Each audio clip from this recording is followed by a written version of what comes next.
नमस्कार, मैं हूं अखिलेश पांडे और आप देख रहे हैं सी न्यूज़ भारत। वक्त हो चुका है न्यूज़ आवर का। आज 14 नवंबर को पूरी दुनिया में विश्व मधुमेह दिवस यानी वर्ल्ड डायबिटीज़ डे मनाया जा रहा है।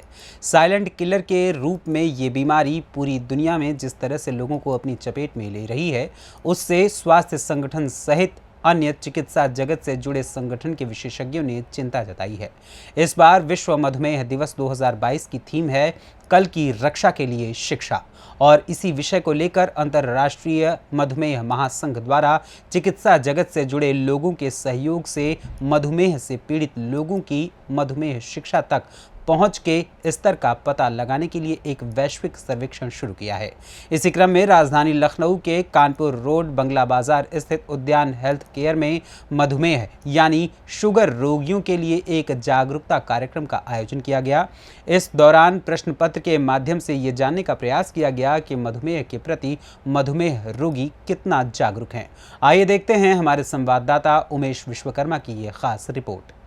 आज उद्यान हेल्थ केयर में विश्व मधुमेह दिवस मनाया गया, जिसमें भारी संख्या में मधुमेह रोगियों ने शिरकत की। कार्यक्रम में मधुमेह रोगियों हेतु शिक्षा, जागरूकता, सुरक्षा की तर्ज पर निःशुल्क जांच एवं परामर्श शिविर का भी आयोजन किया गया। इस मौके पर मधुमेह विषय पर संवाद और प्रश्नोत्तरी के जरिए डायबिटीज रोग पर लोगों को शिक्षित एवं जागरूक करने का प्रयास किया गया। डायबिटीज के प्रति जागरूकता शिविर का आयोजन उद्यान हेल्थ केयर फाउंडेशन के अध्यक्ष एवं वरिष्ठ मधुमेह रोग विशेषज्ञ डॉक्टर मुकेश गुप्ता के दिशा निर्देशन में संपन्न हुआ। शिविर में डायबिटीज मरीजों की जागरूकता हेतु प्रतियोगिता भी कराई गई और मरीजों को पुरस्कृत भी किया गया। इस अवसर पर स्त्री एवं प्रसूति रोग विशेषज्ञ डॉक्टर तनुश्री गुप्ता द्वारा भी डायबिटीज मरीजों को जागरूक किया गया। इस मौके पर doctor Monika, doctor Swati, doctor Dinesh Chauhan, hospital के मैनेजर सुधीर अवस्थी, विनय हुमेरा, कर्णिका, अमित निगम सहित पैरामेडिकल एवं फार्मा कंपनी के कर्मचारीगण मौजूद रहे। आज पूरी दुनिया में मधुमेह दिवस मनाया जा रहा है। इसी क्रम में उद्यान हेल्थ केयर में भी जागरूकता कार्यक्रम का आयोजन किया गया है। इस समय हमारे साथ स्त्री एवं प्रसूति रोग विशेषज्ञ डॉक्टर तनुश्री गुप्ता जी हैं। इनसे हम जानना चाहेंगे, मैम आज शुगर को लेकर, मधुमेह को लेकर क्या कहना चाहती हैं? देखिए, डायबिटीज़ एक ऐसी बीमारी है जो बहुत तेज़ी से पूरे विश्व में फैल रही है, और इसका असर हम अपने प्रेग्नेंट लेडीज़ में भी देखते हैं, क्योंकि मैं गायनी और ऑब्स्टेटिक्स से ताल्लुक़ रखती हूँ। तो हम देख रहे हैं कि हमारे प्रेग्नेंट लेडीज़ में भी डायबिटीज़ काफ़ी तेज़ी से बढ़ रहा है। हमें काफ़ी पेशेंट डायबिटीज़ के मिलते हैं। प्रेगनेंसी में डायबिटीज़ हमें दो तरह से मिलती है। एक तो जो पेशेंट डायबिटिक हैं वो प्रेग्नेंट हो, और एक जेस्टेशनल डायबिटीज़ कहते हैं, जो पेशेंट डायबिटीज़ को प्रोन होते हैं मगर वो प्रेगनेंसी में ही उनकी डायबिटीज़ उभरती है, उसको हम कहते हैं जेस्टेशनल डायबिटीज़। तो इसका सिग्निफिकेंट आजकल पॉपुलेशन में सिग्निफिकेंट इफ़ेक्ट है। और दूसरी चीज़ ये कि ये जो डायबिटिक माताएं होती हैं, इनके बच्चे जो हैं वो माता के ग्लूकोज लेवल को सेंस करती हैं, और अगर ऐसी माओं का शुगर लेवल प्रॉपरली कंट्रोल्ड नहीं हो, उस बच्चे को बार बार हाइपरग्लाइसीमिया वाला वो फेस करते हैं, तो ये बच्चे पैदाइशी के बाद अपने लेटर लाइफ में डायबिटीज़ डेवलप करने के लिए ज़्यादा प्रोन होते हैं। तो इसीलिए हम लोगों का रोल गर्भ से शुरू हो जाता है। डॉक्टर साहब लोगों का रोल बाद में आता है। हम जो ऑब्स्टेटिशियंस हैं, जो गायनोकोलॉजिस्ट हैं, हम लोग डायबिटीज़ को कोशिश करते हैं कि हम किस तरह से इसके इंसिडेंस को कम करें। इसीलिए डायबिटिक और जीडीए माताओं का बहुत अच्छी तरह शुगर कंट्रोल हमारे लिए बहुत ज़रूरी होता है।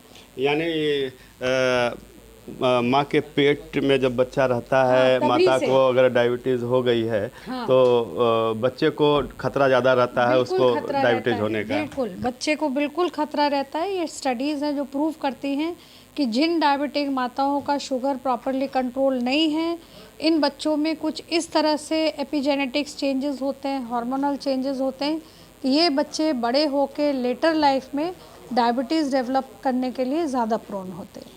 ज़्यादातर जो स्वस्थ गर्भवती महिलाएं होती हैं, और तमाम कभी कभी देखा जाता है डिलीवरी के समय ही हॉस्पिटल आती हैं, पहले से कोई न जांच होती है न कोई चेकअप होती है, या जो माताएं जो महिलाएं माता बन चुकी हैं दोबारा वो गर्भवती हुई हैं तो प्रायः उनके दिमाग में ही रहता है पहली बार तो अच्छे से हुआ, इस बार भी अच्छे से होगा सब कुछ।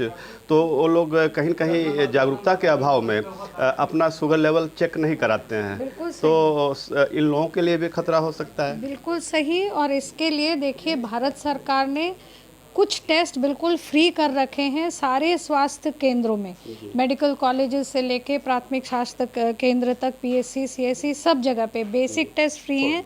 इसलिए हम कहेंगे कि सारे माताओं को इस सुविधा का लाभ लेना चाहिए, सब अपना शुगर कराएं। और गवर्नमेंट ऑफ इंडिया से एक डिप्सी करके एक बॉडी होती है जो डायबिटीज़ इन प्रेगनेंसी के स्टडी ग्रुप कहते हैं, इनके गाइडलाइंस के हिसाब से एक टेस्ट होता है जिसको हम कहते हैं ग्लूकोज चैलेंज टेस्ट, जहां 75 ग्राम ग्लूकोज देने के 2 घंटे बाद का शुगर किया जाता है और इसका हम एक कट ऑफ 140 लेके चलते हैं। तो आजकल गवर्नमेंट ऑफ इंडिया या डिप्सी गाइडलाइंस के हिसाब से ये टेस्ट सारी गर्भवती महिलाओं का होना चाहिए और हम लोग इसको रूटीन में करा रहे हैं। ये एक स्क्रीनिंग टेस्ट है जिससे हमें आइडिया लगता है कि कौन से हमारे प्रेग्नेंट महिलाएं हैं जो प्रेगनेंसी के दौरान डायबिटीज़ होने का जिनको डर है, और उनको हम सबसे पहले डाइट के बारे में बताते हैं, कुछ एक्सरसाइजेस के बारे में बताते हैं, और उसके बाद भी अगर नहीं कंट्रोल होता है तो दवाई या इंसुलिन का उपयोग करते हैं। अच्छा, प्रारंभिक लक्षण गर्भवती महिलाओं में क्या ऐसे होते हैं जैसे कि महिलाएं उसे समझ सकें कि हम डायबिटीज़ की ओर कदम बढ़ा चुके हैं? देखिए डायबिटीज़ में कई बार कोई लक्षण नहीं होता। जैसे नॉर्मल डायबिटीज़ में हम कहते हैं पॉलीडिप्सिया, पॉलीफेजिया या पॉलीयूरिया, मतलब भूख ज़्यादा लगना, प्यास ज़्यादा लगना, यूरिनेशन ज़्यादा होना, मगर कई बार प्रेगनेंसी में ये चीज़ें कुछ भी नहीं होती है। तो इसीलिए मेन मुद्दा ये होता है कि एक बार टेस्ट हो जाए, जीसीटी हो जाए, उससे हम देख सकते हैं। हाँ, जो डायबिटिक महिलाएं, जिनके डायबिटीज़ जो महिलाएं होती हैं, इनके बच्चे नॉर्मली साधारण तौर पे उनका वेट ज़्यादा होता है, और वेट ज़्यादा होने की वजह से कई बार नॉर्मल डिलीवरी में बहुत सारी दिक्कतें भी झेलनी पड़ सकती। तो ऐसी कोई हिस्ट्री हो कि बच्चा 4.5 किलो या 4 किलो से ऊपर का हुआ, या बच्चा होने में कहीं फंस गया, या एक्सेसिव वेट होने की वजह से दिक्कत हुई, या बच्चा पेट में ख़त्म हो गया, क्योंकि डायबिटिक महिलाओं के साथ ये भी डर रहता है सडन फीटल डिमाइस, मतलब सडनली सब ठीक चल रहा है, बच्चा पेट में ख़त्म हो गया। ये सब हिस्ट्री हो तो हमारे दिमाग में ये और एक घंटी बजती है कि हाँ, ये डायबिटिक हो सकती है। सपोज करिए मैम, कोई महिला गर्भवती है और डिलीवरी उसकी सिजेरियन से होनी है, तो उसके लिए क्या क्या एहतियात आप लोग बरतते हैं, क्या प्रिकॉशन लेते हैं? उसके लिए कुछ प्रोटोकॉल्स होते हैं कि जैसे महिला अगर इंसुलिन पे है तो प्रोटोकॉल होते हैं कि हमें ड्यूरिंग लेबर हमें किस तरह से इंसुलिन देना है कि नहीं है, कितना देना है, ये ध्यान रखना पड़ता है कि शुगर बहुत कम नहीं हो जाए, क्योंकि नॉर्मली जब एक बार डिलीवरी का पेन शुरू हो जाता है, या हम सिजेरियन की भी ले लेते हैं, तो कई बार पेशेंट 6 घंटे 8 घंटे भूखे पेट रहते हैं, तो उसमें शुगर कम भी होने का डर रहता है। तो हम इसमें 4-4 6-6 घंटे से रेगुलर शुगर करते हैं, पेशेंट को हॉस्पिटलाइज करते हैं, और सेट प्रोटोकॉल्स हैं इंसुलिन की या दवाइयों का, उस हिसाब से दवाई देते हैं। एक भ्रांतियाँ लोगों के अंदर और रहती हैं, जैसा कि अगर डायबिटीज़ पेशेंट है तो उसको जीवन भर दवाएं उसको खानी है डायबिटिक की, और देखा जाता है कि इंसुलिन को लेकर वो लोग घबराते हैं। क्या इंसुलिन जीवन में बेहतर है या दवा की टिकिया? ये आपने बड़ा ही कठिन वाला एक सवाल पूछ लिया। देखिए इंसुलिन को लेके जो भ्रांतियां हैं वो ऐसी भ्रांति नहीं होनी चाहिए, मगर ये भी ज़रूरी नहीं है कि हर पेशेंट को इंसुलिन चले। तो जहाँ पे अगर हम डाइट कंट्रोल या एक्सरसाइज या ओरल हाइपोग्लाइसेमिक्स जिनको कहते हैं, उससे अगर पेशेंट का शुगर अच्छा कंट्रोल है तो हमें दिक्कत नहीं है, हम उसी चीज़ को कंटिन्यू करें। किसी पेशेंट में, कुछ पेशेंट्स होते हैं, वो मेरे फील्ड में नहीं है मगर मेडिकल फील्ड में, जिनको हम कहते हैं इंसुलिन डिपेंडेंट डायबिटीज़ मेलाइटिस, जो टाइप 1 होता है, उसमें आपको इंसुलिन ही देना होता है। टाइप 2 में आप ओरल हाइपोग्लाइसेमिक्स, इंसुलिन दोनों चीज़ें यूज़ कर सकते हैं। और गर्भवती महिलाओं में हमारा एक टारगेट होता है कि अगर हमारा फास्टिंग 95 मिलीग्राम तक है, 95 मिलीग्राम परसेंट तक, और पीपी शुगर मतलब खाने के 2 घंटे बाद का अगर 120 के ऊपर नहीं है, महिला डायबिटिक है या जीडीएम है, मगर उसके डाइट और ओरल दवाइयों से अगर हम ये टारगेट मीट कर रहे हैं तो हमें इंसुलिन पे नहीं लेना है। अगर हम ओरल दवाइयों से नहीं कंट्रोल कर पा रहे हैं तो हम उसको इंसुलिन पे शिफ्ट करते हैं। लोग कहते हैं कि टिकिया से हमारे ऑर्गन्स खराब होने लगते हैं, साइड इफ़ेक्ट उसका किडनी पे पड़ता है। देखिए, सारे दवाइयों के कुछ ना कुछ बेनिफिशियल इफ़ेक्ट होते हैं, कुछ साइड इफ़ेक्ट होते हैं, मगर जो डायबिटोलॉजिस्ट या जो गायनोकोलॉजिस्ट या जो भी जिसके अंडर भी पेशेंट है, ये उसको इंडिविजुअली असेस करना पड़ता है। मतलब हर दवाई हर एक को सूट नहीं करेगी। इंडिविजुअली असेस करना पड़ता है, मतलब हर दवाई हर एक को सूट नहीं करेगी और हर पेशेंट को इंसुलिन दे ऐसा भी नहीं है। तो देखना पड़ता है कि किस पेशेंट में हाइपरटेंशन है, किस पेशेंट में किडनी प्रॉब्लम है। प्रेग्नेंट पेशेंट में 2 ही 3 दवाई सेफ़ होती है, इंसुलिन है, मेटफॉर्मिन है।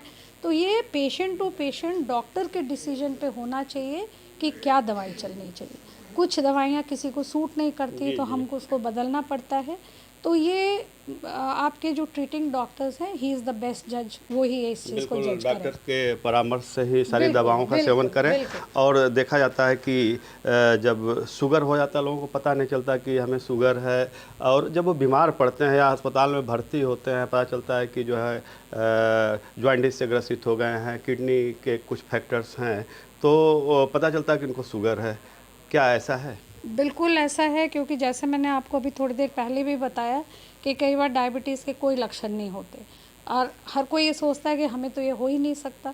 मगर जिस हिसाब से डायबिटिक पॉपुलेशन बढ़ रही है, रूटीन चेकअप हर एक को अपना करा लेना चाहिए, और स्पेशली जिनकी फैमिली हिस्ट्री, फादर मदर में से कोई डायबिटिक हैं या दोनों डायबिटिक हैं, तो ज़रूर ध्यान रखना चाहिए। और डायबिटीज़ एक क्रॉनिक इलनेस है। शुरू में अगर हम ध्यान रखें, अपना वेट कंट्रोल में रखें, डाइट और एक्सरसाइज पे ध्यान दें, तो डायबिटीज़ को हम रिवर्ट भी कर सकते हैं, मतलब ख़त्म भी कर सकते हैं। मगर अगर वो स्टेज निकल गई है और पेशेंट फ्रैंक डायबिटिक है, तो भी अगर डायबिटीज़ को हम कंट्रोल में रखें तो आप अपना लाइफ स्पैन बढ़ा सकते हैं। मैम, किसी को अगर डायबिटीज़ है तो वो किस तरह शरीर पे नकारात्मक प्रभाव डालती है, और सबसे पहले कौन से आर्गन पर उसका अटैक होता है, इंटरनली आर्गन पर? डायबिटीज़ में शरीर के सारे ऑर्गन्स मतलब कम ज़्यादा इफ़ेक्ट होते हैं, मगर मेन जो डेथ्स होती है डायबिटिक में, that is due to cardiovascular complication. क्योंकि आर्टरीज़ में जो चेंज आने लगता है उनका असर हार्ट पे भी पड़ता है। दूसरा डायबिटिक न्यूरोपैथी होती है, जिसमें शरीर के नर्व्स पे प्रभाव पड़ने लगता है, और ये एक कॉमन चीज़ें हैं। इसके अलावा किडनीज़ पे अगर आपका डायबिटीज़ बहुत नेग्लेक्टेड है, शुगर लेवल बहुत हाई चल रहा है, तो रीनल फेलियर या ये चीज़ें इम्पेंडिंग होती है। तो डायबिटीज़ एक ऐसी बीमारी है जिससे ब्रेन से लेके, आँख से लेके, किडनी से लेके, हार्ट से लेके, आपका कार्डियोवैस्कुलर सिस्टम से लेके सब चीज़ें इफ़ेक्ट हो सकता है। वो कहीं पे भी अटैक कर सकता है। कहीं पे भी अटैक कर सकता है, बल्कि हमारे फील्ड में तो हम देखते हैं कि जो डायबिटिक मेल्स हैं उनमें सेक्सुअल मतलब डिसेबिलिटीज़ भी होती हैं, सीमेन पैरामीटर्स पे फ़र्क पड़ता है। मेरे फील्ड में है इसलिए मैं बता रही हूँ। तो कोई भी ऐसी चीज़ नहीं है जो डायबिटीज़ से इफ़ेक्ट नहीं होती हो। Thank you ma'am. थैंक आज विश्व डायबिटीज़ डे है, और इस अवसर पर विभिन्न अस्पतालों में जागरूकता अभियान चलाया जा रहा है। पूरी दुनिया में आज लोगों को जागरूक किया जा रहा है कि मधुमेह पर कैसे लगाम लगाई जाए, कैसे लोगों को बचाया जाए, लोगों को कैसे सुरक्षित किया जाए। इसी क्रम में उद्यान हेल्थ केयर में मुख्य रूप से आज शहर के जाने माने मधुमेह रोग विशेषज्ञ डॉक्टर इसी क्रम में उद्यान हेल्थ केयर में शहर के जाने माने डायबिटीज़ के विशेषज्ञ डॉक्टर मुखलेश गुप्ता जी यहाँ मौजूद हैं। इनसे हम जानना चाहेंगे कि आज के दिन क्या असर संदेश देना चाहते हैं। जैसा कि आपने बताया कि आज वर्ल्ड डायबिटीज़ डे है 14 नवंबर, और इस बार जो डायबिटीज़ की जो थीम है जिस पर हम आज ये चर्चा कर रहे हैं वो है एजुकेशन टू प्रिवेंट। यानी कि अगर हम अपने डायबिटिक पेशेंट्स में एजुकेशन का संचार करें, उनको जागरूक करें, उनको शिक्षित करें अपनी बीमारी के बारे में और आने वाली जो कॉम्प्लिकेशंस डायबिटीज़ में होते हैं उनके बारे में, अगर इस तरीके से हम अपने पेशेंट्स को एम्पावर करें तो हम डायबिटीज़ के आने वाले कॉम्प्लिकेशंस को बहुत हद तक रोक सकते हैं। जैसा कि हम जानते हैं कि डायबिटीज़ अपने आप में एक बहुत बड़े प्रोपोर्शन ले चुकी है। करीब 7.5 करोड़ डायबिटिक पेशेंट्स आज हिंदुस्तान में हैं और ये आबादी बढ़ के करीब 12 करोड़ हो जाएगी अगर हमने ध्यान नहीं दिया 2045 तक। तो क्या किया जा सकता है, यही संदेश आज हम सारे अपने डायबिटिक पेशेंट्स के बीच देना चाह रहे हैं। और कुछ मुख्य बातें मैं आपको ब्रीफ में बताऊंगा कि आप अपने वज़न को आइडियल बॉडी वेट के आसपास रखें, पहला कर्तव्य। दूसरा, अपने खान पान की पर ध्यान रखें, कार्बोहाइड्रेट्स कम करें, प्रोटीन बढ़ाएं, फाइबर बढ़ाएं, वेजिटेबल्स और स्प्राउट्स, फ्रूट्स का समावेश अपने डाइट में करें।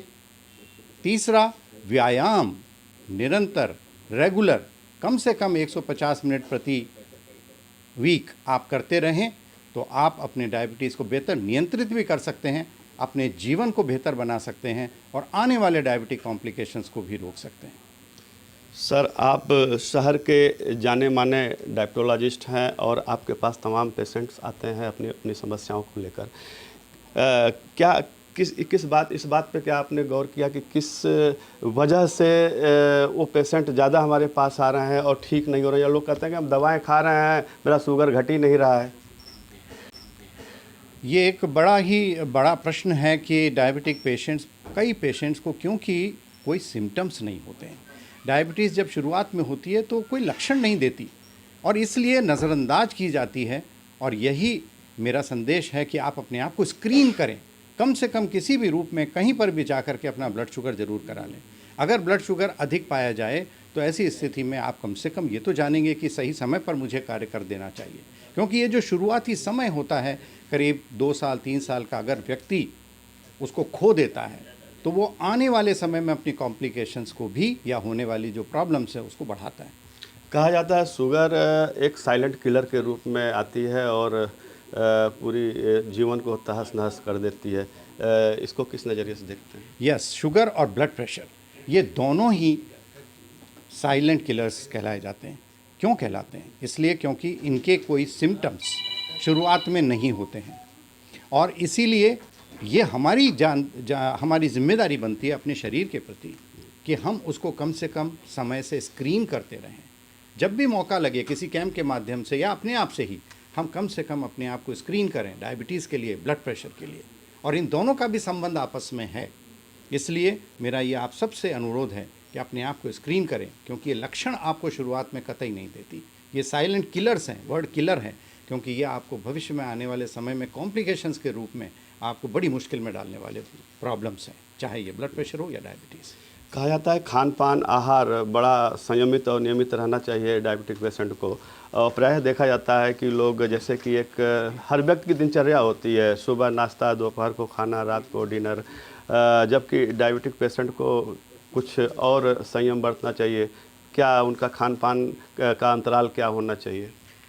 ये एक सामाजिक एक तरीके से कुरीति हमारे बीच में आ गई है कि अब न तो वक्त पे सोते हैं, न वक्त पे खाते हैं, और दूसरा क्या खाते हैं ये भी परिवर्तित हो गया है। फास्ट फूड, मैदा, हाई कार्बोहाइड्रेट डाइट और फिर लेट नाइट तक जगना, देर रात तक खाते रहना, ये हमारे शरीर के ऊपर बहुत ही बुरा असर देता है। तो मेरा ये आप सबसे अनुरोध है कि अपनी लाइफ स्टाइल, जो कि बहुत बड़ा पिलर है डायबिटीज़ मैनेजमेंट में, जो बहुत ही बिगड़ा हुआ है आज समाज के अंदर, हमारी कोशिश होनी चाहिए कि हम और ऐसे प्रोग्राम करें पेशेंट्स की लाइफ स्टाइल को ठीक करने के लिए, लगातार उनको उत्साहित करते रहें। और वो लाइफ स्टाइल यानी खान पान की क्वालिटी, उसकी क्वांटिटी और उसका समय ये निर्धारित होना चाहिए। और इसके साथ ज़रूर से एक्सरसाइज, वो भी नियमित रूप से व्यक्ति को करते रहना चाहिए। ये संदेश मेरा आप सभी से है, आप सबके माध्यम से है, जो सबको पालन करना चाहिए। डॉक्टर साहब, फिलहाल चलते चलते क्या मूल मंत्र देना चाहते हैं हमारे दर्शकों को कि वो जान सकें कि मैं शुगर का पेशेंट तो नहीं बन रहा हूँ? मेरा एक मंत्र, जो सबसे बड़ा मंत्र है, वो ये है कि keep your self around your ideal body weight. और आप अपने निर्धारित वज़न के आसपास अपने आप को जीवन पर्यंत बनाए रहें तो न सिर्फ diabetes, blood pressure, heart disease, आप सभी से काफ़ी हद तक बच सकते हैं। तो जस्ट कीप एक्सरसाइजिंग, व्यायाम करते रहिए, खान पान सही समय पर नियंत्रित खाइए, कम खाइए और खुशी जीवन जिए। एक सवाल और डॉक्टर साहब, उद्यान हेल्थ केयर फाउंडेशन की ओर से जो आज एक कार्यक्रम जागरूकता का आयोजन किया गया है, कब से आयोजन किया जा रहा है? आप लगातार सुना कि आप यहाँ पे आते हैं, लोगों को जागरूक करते हैं। हमने इसकी शुरुआत कोविड टाइम से पहले करी थी, लेकिन फिर कोविड के समय 2 साल नहीं कर पाए हैं, तो 4 साल हुआ है, जिसमें ये प्रोग्राम तीसरा है, क्योंकि बीच में हम कर नहीं पाए थे। और निरंतर हमारी कोशिश है कि ये प्रोग्राम के आयाम को हम बढ़ाते चले जाएं। इस बार हमने कोशिश की है कि वो टेस्ट जो आमतौर पर जनता नहीं कर पाती है, क्योंकि वो थोड़े कीमती भी हैं, उनको भी हम इस दिन बहुत ही कम कीमत पर करें। जैसे कि रेटाइना की जांच है, नसों की जांच है, या अपने रिस्क को पहचानने की जांच है। ये सारी सुविधाएं क्योंकि हमारे पास उपलब्ध हैं, लेकिन कई बार धन के अभाव में व्यक्ति नहीं कराता है, तो हम ऐसी कोशिशें करते रहते हैं कि कभी कभी मौका है, क्योंकि ये डेली भी कराने की चीज़ें नहीं हैं, ये साल में एक बार भी हो जाती हैं तो बहुत है। तो ये प्रयास भी हमारा रहा है, और इन प्रयासों के जरिए हम एक होलिस्टिक या टोटल डायबिटीज़ केयर को हम अंजाम देते हैं अपने सेंटर में, और इस चीज़ को हम और आगे और लेवल पे भी ले जाना चाहेंगे, जिससे कि हर व्यक्ति जो चाहे आर्थिक रूप से सक्षम ना भी हो, तो भी वो ये सारी चीज़ें कर पाए। बहुत बहुत धन्यवाद डॉक्टर साहब।